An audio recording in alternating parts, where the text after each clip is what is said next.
Is this part of what you mean in the subtitle, A New History? Could you tell us a little bit about that? Well, I think we mean a number of things by that. One is that we did our best to take account of recent work. Every history doesn't stay the same. There are terrific professional historians and scholars in other fields that work on every period of Western history. And so we learn things. What were the commonplace, basic historical narratives of one period are different 10 or 20 or 30 years later. We learn to doubt what the previous generation assumed. So just to give one example, we learned in the 1980s and 90s to associate the Greek hoplites, this is the spear shield-holding wall of infantry, with the rise of Greek democracy.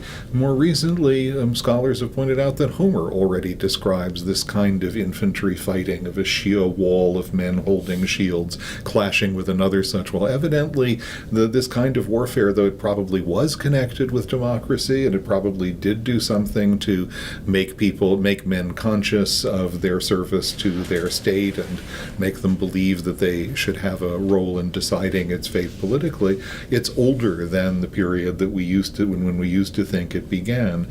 These are ways in which historians see things differently. They see old evidence in new ways. New evidence comes to light.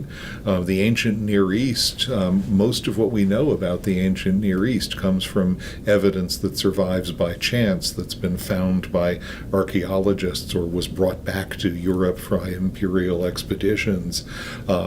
Archives that were of clay tablets that were baked when a palace burned and could then be found centuries later. So there's always room for new discoveries, and we're always going to be learning new things.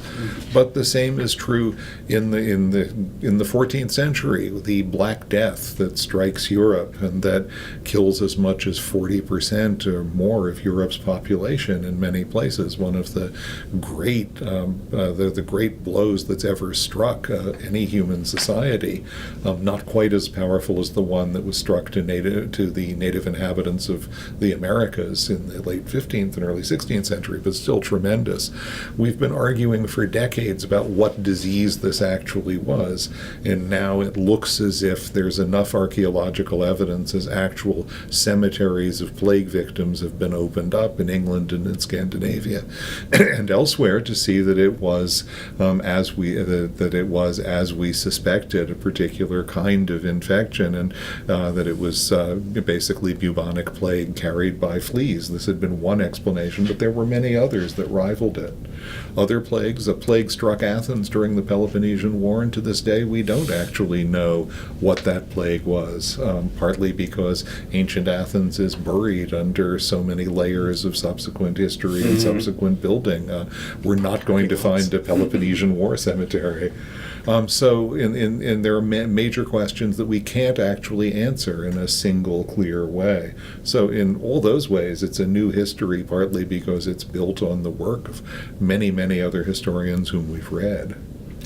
I think there's been. I mean, I agree entirely with what Tony said. I think there's often a concern, which is often a very justified concern, that if you tell the story of the West in a way that really focuses in on Europe, that this story could be used for a kind of triumphalist purpose, that people could use this to say, well, the West is obviously superior to the rest of the world, that we've discovered the secret to sort of political, economic, social success, that progress really is defined by a European model, a Western model, and that therefore you shouldn't really tell the story of the West focusing on Europe because of this danger.